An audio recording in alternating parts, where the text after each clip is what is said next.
Welcome, impromptu video, 5 GTRs lined up, because how often does it happen? Not as much as you'd like. So we've got white VSPEC, Bayside blue, VSPEC, Bayside blue, VSPEC, Bayside blue, white. And I thought it'd be a good opportunity to have a look at some of the different aero options that you can get for GTRs, and considering that they've all got the parts on them, you can do a bit of comparison. So starting off here, this one we've got the VSPEC 2 hood on it, which is nice because it's got that duct. This one's also got genuine Z-Tune front bumper, and it's also got the Nismo eyelids along with the Ganador mirrors, and it's also got the high stands, so like the Jun risers for the wing, and the S-Tune livery. I mean, not everybody likes S-Tune livery. I like the S-Tune livery. I think it looks really good on the white. That one's also got, along the sides there you can see, it's got the Z-Tune side skirt extensions. It's got them on the rear as well. Sorry, these trailers are in the way, but doing the best with the space that I've got. So you can see at the bottom there, you've got the extensions. That gives you a bit of an idea there of what some of those parts look like. On this one here, we've got a standard GTR front bumper bar. It does have the Nismo eyelids as well. So that kind of gives you a bit of a comparison. It's also got the low stands on the wing.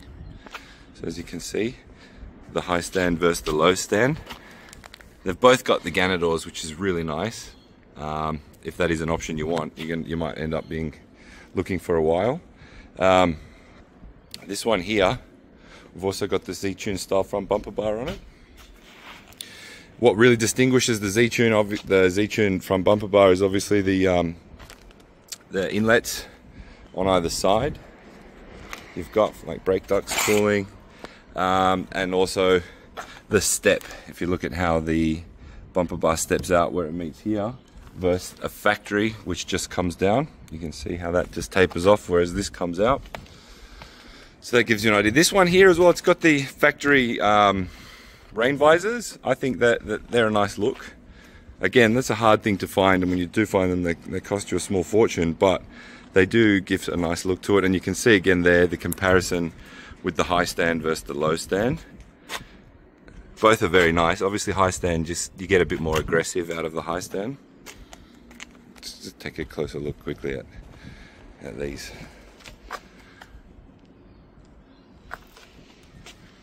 So these are obviously two different eras, but both of these mirrors, they really do change the whole appearance. Coming along, so this one here, this has got a factory front bumper, but it's got these Nismo intakes. So you see that cover there, right there, how that's different from the VSPEC style. So that's actually it was a European Nismo option, and it was also this here too. So this piece here is, if you come and look at like the Z-Tune, doesn't have it, right? But then if you go to the other side, because it's a factory bar, it doesn't have the inlet on that side. So that one was just for your oil cooler duct basically at the front there, which is a nice little trick. And again with the high stands. So you can see there, high stand versus high stand. And then this front bumper bar here is just totally factory. No additions to it at all. So it kind of gives you a comparison for some of the options you might want. This one here is looking like a four-wheel drive. We like to raise up our cars before we ship them out. Have a bit of a look at some of the brake packages on these cars. This one here's got the Alcons. Very nice brake, not a cheap brake. And the factories on the rear, the Brembos.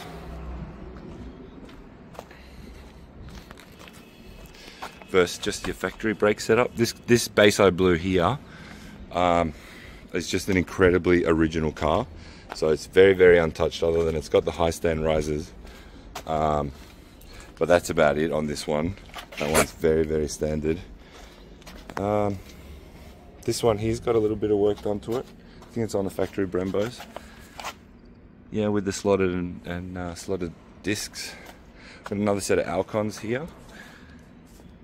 This is big boy brakes, and this one's got them all the way around.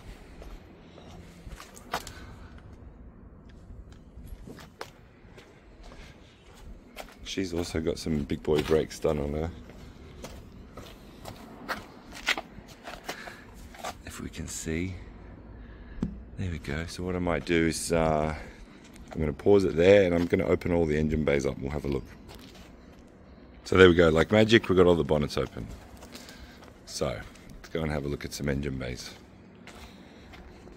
This one here's, I think from memory, I don't have the lists of what's all done to these cars in front of me, but this one here is roughly, I think it's around that 500 horsepower at all four wheels on high boost on the 85.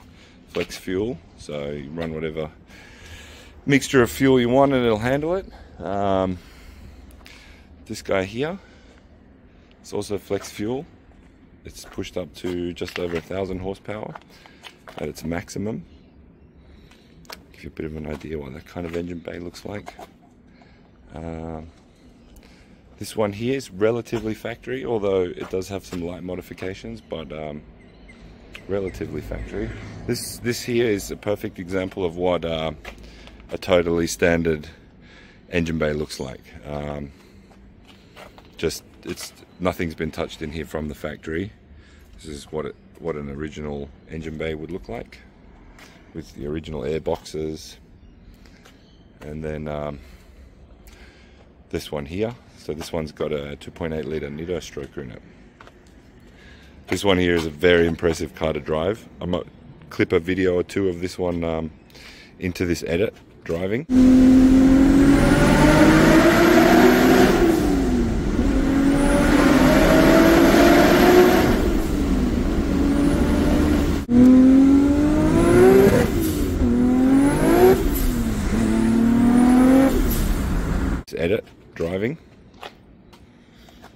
This one's a lot of fun.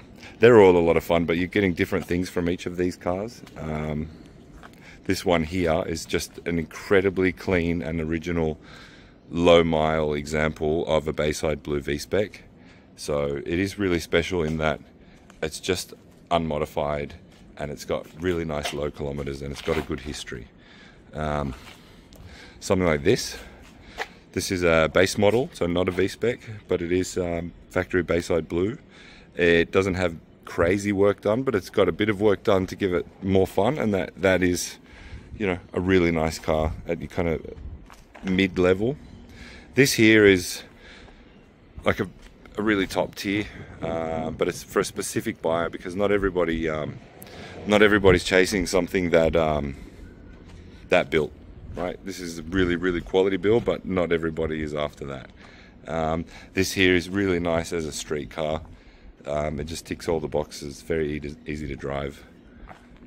But anyway, just a bit of a comparison between 5 different GTRs and a bit of an excuse to walk around with the camera pointing at 5 GTRs.